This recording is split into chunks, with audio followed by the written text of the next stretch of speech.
What is poppin' YouTube? Bringing you some studs that you need to trade for in Dynasty Fantasy Football. We absolutely love going whale hunting at this time of year in the Dynasty landscape. So I want to kind of show you what some trades that are going down that are going after these top guys. If you like Dynasty Fantasy Football, hit that like and subscribe button. First player we're going to be talking about today is Patrick Mahomes, going after the absolute GOAT, who in Superflex leagues is the most valuable player on Keep Trade Cut. Shout out to Patrick Mahomes for overtaking Josh Allen. I don't even need to go into any detail about Patrick Mahomes. He might actually be the GOAT, but you're probably going to say to me, Caleb, what are some deals that I can do to go get me some Patrick Mahomes? Because as we know, having the #1 quarterback in Superflex is absolutely expensive. Some trades that I am seeing going down for Patrick Mahomes. We have one where we have Joe Burrow and Jonathan Taylor for Patrick Mahomes and Cooper Kupp. That's actually crazy. That trade is actually crazy because I'm going Patrick Mahomes 10 times out of 10 times. I know you're tearing down, you're picking up Jonathan Taylor on top of Joe Burrow, but as much as I like Joe Burrow, I'm a Bengals fan. Give me some Patrick Mahomes. Now there's another one in the Superflex League, 102, 110, 202, and Noah Fant for Patrick Mahomes,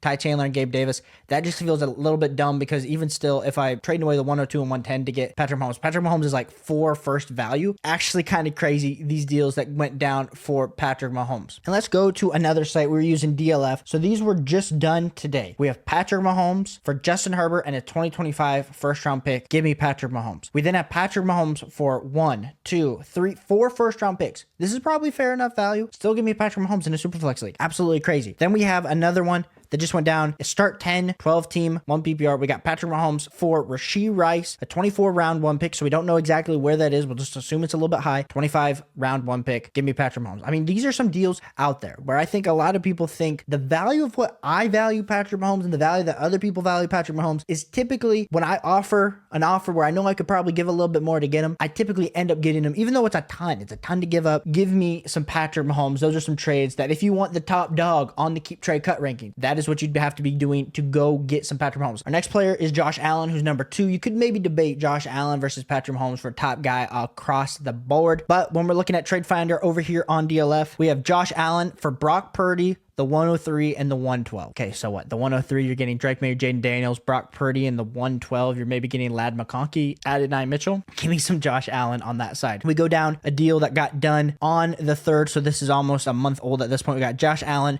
for Kyler Murray, Jaden Reed, and the 211. Give me some Josh Allen. And we have Josh Allen and Khalil Shakir for Justin Herbert and Deontay Johnson. Whoever sold high on Justin Herbert to get Josh Allen, I don't even care who the wide receivers are. I'm the biggest Deontay Johnson truth in the world. Give me the Josh Allen side. Then we got Josh Allen for 2 first round picks. Maybe that's the 102 and the 103. Let's hypothetically say it was. Would you rather have Jaden Daniels and Drake May or Josh Allen? Give me Josh Allen for 2 high-end first this year. Another team deal. We got Baker Mayfield, Sam Laporta for Josh Allen. That's crazy. Give me Josh Allen. Josh Allen, Zach Moss for Chris Olave, Kyler Murray. Tearing off of Josh Allen to get Kyler Murray, Chris Olave. I could see that side. I feel like that's a pretty fair deal, but still like Josh Allen here. Those are some deals that you could be doing for those studs to get Josh Allen. Let's keep this train moving. We got CJ Stroud. He's right now on Keep Trade Cut. He's the 3rd overall quarterback.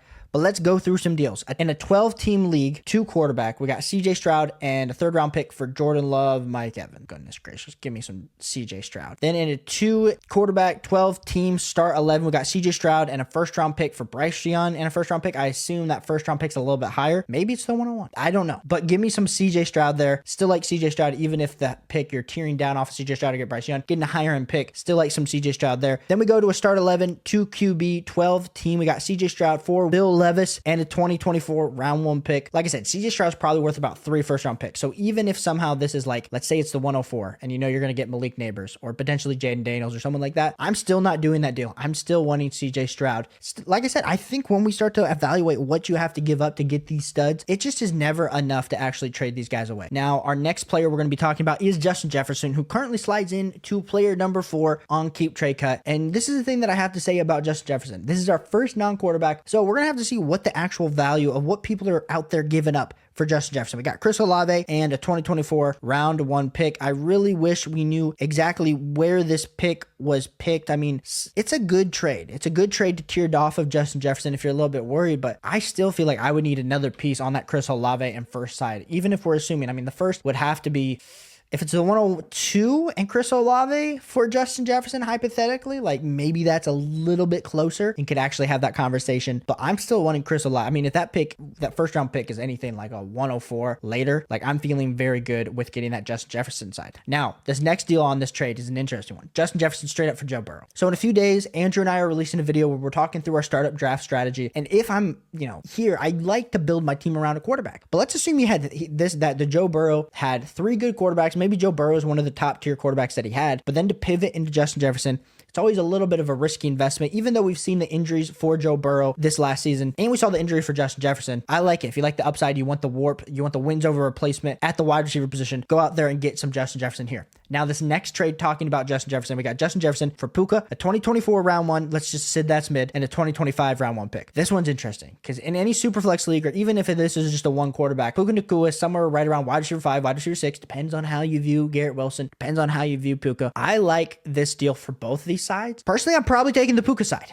If it's, like I said, if this is a pick that's anywhere between 107 or earlier, and I get that plus Puka plus a future first for Justin Jefferson, if this is anything like 109, 110 plus Puka plus a 25 round for 1 first, give me the Justin Jefferson side. Like I said, trading for these studs, it's always good practice to be talking about what it's going to take to acquire these studs because things change. Things change so fast in the dynasty landscape. Move on to our next guy, and that's Ceedee Lamb. And right now, I still have Jamar Chase on my wide receiver rankings as the wide receiver 2. Some people have Ceedee Lamb. Keep track out Ceedee Lamb. So we're just going down the board. Ceedee Lamb in a round 2 pick for Bijan Robinson and Nico Collins. Listen, I'm a Bijan Robinson truther. I think he's going to have a great season. Nico Collins had an amazing season. Tank Dell's back though. Nico Collins also had a ton of touchdown. Is he going to have some negative regression on that touchdown cadence this year? Potentially. Ceedee Lamb in a round 2 pick. I mean, this is a pretty fair deal, but if I had decent enough running backs and I was able to pivot into Ceedee Lamb like this, give me some Ceedee Lamb, especially after what we saw.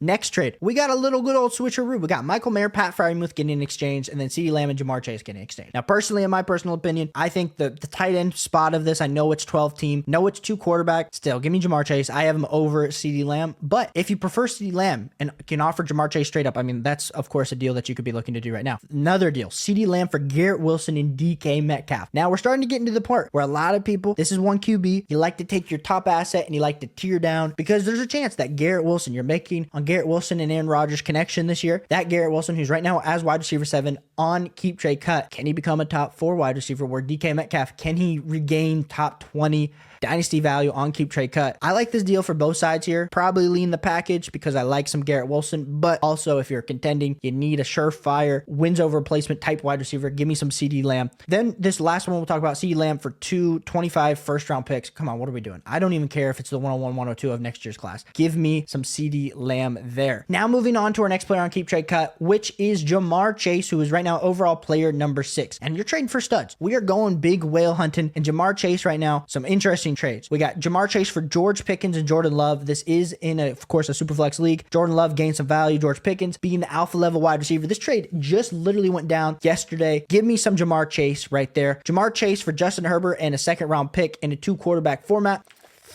Listen, I understand Justin Herbert's falling down the board a little bit. I also understand it's just a 2nd round pick. If you're loaded at quarterback, okay, I can understand doing this. In Superflex, I like to have my quarterbacks. I probably still lean the Justin Herbert side, as much as that's hard to say, but it is a good deal for both sides. We already talked about the Michael Mayer, Ceedee Lamb for Jamar Chase, Pat Freiermuth trade on the last screen. This one's interesting. Jamar Chase straight up for Anthony Richardson. I personally would be going Jamar Chase. As much as I like Anthony Richardson, I think that's a little bit too much to bear. And shout out to whoever drafted Anthony Richardson and was able to flip into Jamar Chase coming into this season. That is absolutely outstanding. And we'll give you one final player to talk through on trading for some of these big whales. And that's going to be Lamar Jackson. And Lamar Jackson, his keep trade cuts value has gone up and down, but right now he is overall player number 7. And what are some deals that have gone down for Lamar Jackson? We got Lamar Jackson at a 3rd round pick for 2 2024 first round picks. Like I said, it sucks right now that I can't see exactly what those picks are, but let's just assume that those are mid, and a 2026 round 1 pick. I like that deal for Lamar Jackson quite a bit. Then we got another deal here, another 2 quarterback league. We got Lamar Jackson for Josh Jacobs, Evan Ingram, Russell Wilson, and a 2025 first round pick. That's a bunch of trash plus a first round pick being traded for Lamar Jackson. Give me some Lamar Jackson there. Then we got Trevor Lawrence and a 2024 round 1 pick for Lamar Jackson and Josh Jacobs. We'll assume that first is probably somewhere around the 105 to 107 range.